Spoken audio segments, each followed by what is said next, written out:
Ну, тоже он же Акция «Путь дома» в эфире. С вами Олег Жилнин, журналист. И дело в том, что на акцию можно приходить не только, извините, бездомным людям, но и людям, которым надо решить какие-то определенные проблемы. Вот рядом со мной Георгий, правильно, да? Да, Георгий.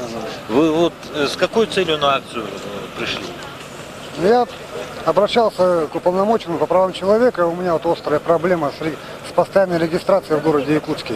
Чтобы я мог туда устроиться, встать в департамент жилищных отношений на получение жилья, на МФЦ также встать, в МФЦ на учет, на получение земельного участка. То есть без регистрации тяжеловато. Сам я инвалид второй группы являюсь.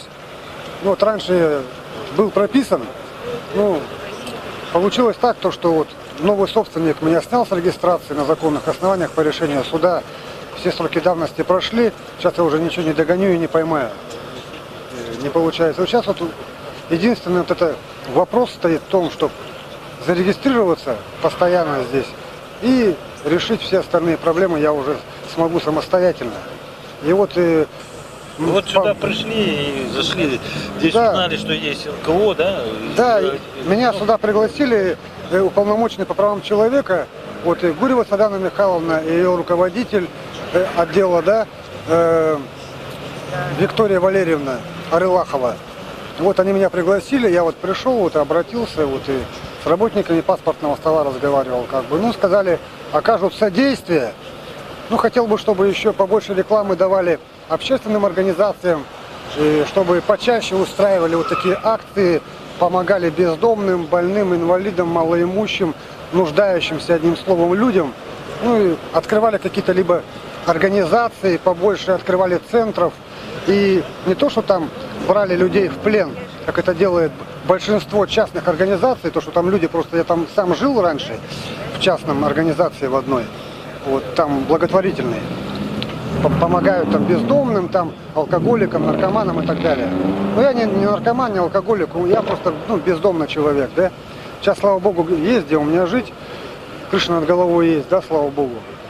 И вот и я, когда у них был в этой частной организации, там разговаривал с одним человеком, он сказал, полгода, говорит, я живу, и ему ни разу денег не заплатили. А получается так, что они оформляют договора с организациями по трудоустройству, и те люди, они автоматически как рабы работают, а эти руководители получают ихнюю зарплату. А человек же имеет право, понимаете, на получение денег, хотя бы энной части. Этого нет. Я думаю, тоже нужна корректировка вот в этих некоммерческих организациях, чтобы люди видели хоть какие-то денежные средства, которые самостоятельно могли бы себе приобрести что-то либо.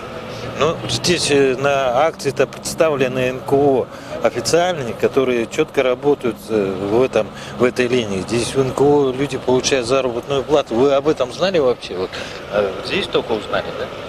Здесь вот 3 НКО такие. Я поговорил тут в основном, как вот государственные вот у нас есть.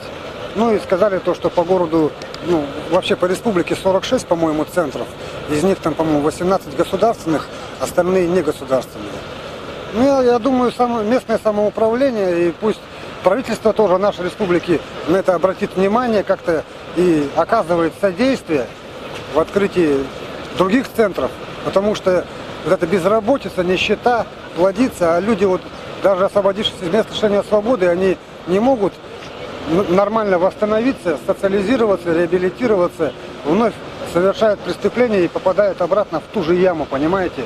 А так жалко народ, понимаете? Он на улице живет под домами в тех этажах, на чердаках, люди мрут.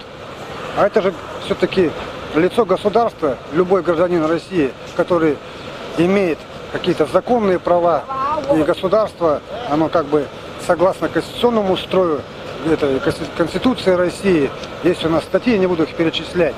Даже возьмем просто 2-ю статью Конституции, то, что права и свободы, да, это являются высшей ценностью, и обязанность государства защищать законные интересы и соблюдать права гражданина России.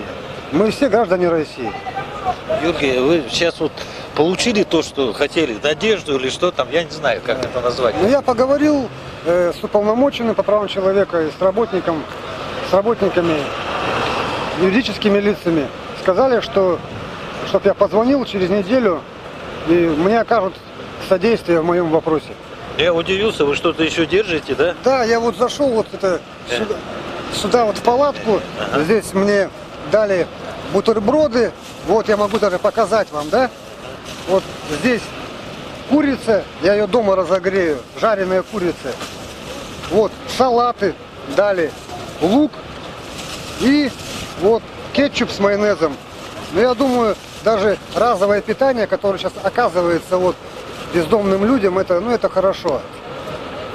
А вообще, вот эти со стороны наблюдали, вот сейчас вот посмотрим, вон туда, смотрите, видите, человек вышел из медицинского бокса. Как вы считаете, нужно ли проводить медицинское обследование таких людей? Я считаю, это необходимо, потому что люди живут в таких условиях, неизвестно где, да, и надо медицинские осмотры проводить, обследовать, потому что вспышки у нас по городу идут, и ВИЧ сильно поднялся, туберкулезные заболевания и прочее, поэтому необходимо всех людей, вот, находящихся в таких ситуациях жизненных, тяжелых, обследовать, проверять. Огромное спасибо за интервью. Желаем вам удачи. Думаю, через неделю я услышу о том, что Георгий решил свою проблему. Да, все. Я вам тоже желаю всего доброго и прошу еще раз правительство Республики Саха-Якутии, окружную администрацию, уважаемого мэра города и всех подчиненных лиц как-то отнестись к гражданам, к своим землякам, к малоимущим, бедным, бездомным людям и открывать благотворительные организации побольше, государственные, давать рекламу общественности и, одним словом, помогать людям делать добро. Всего доброго!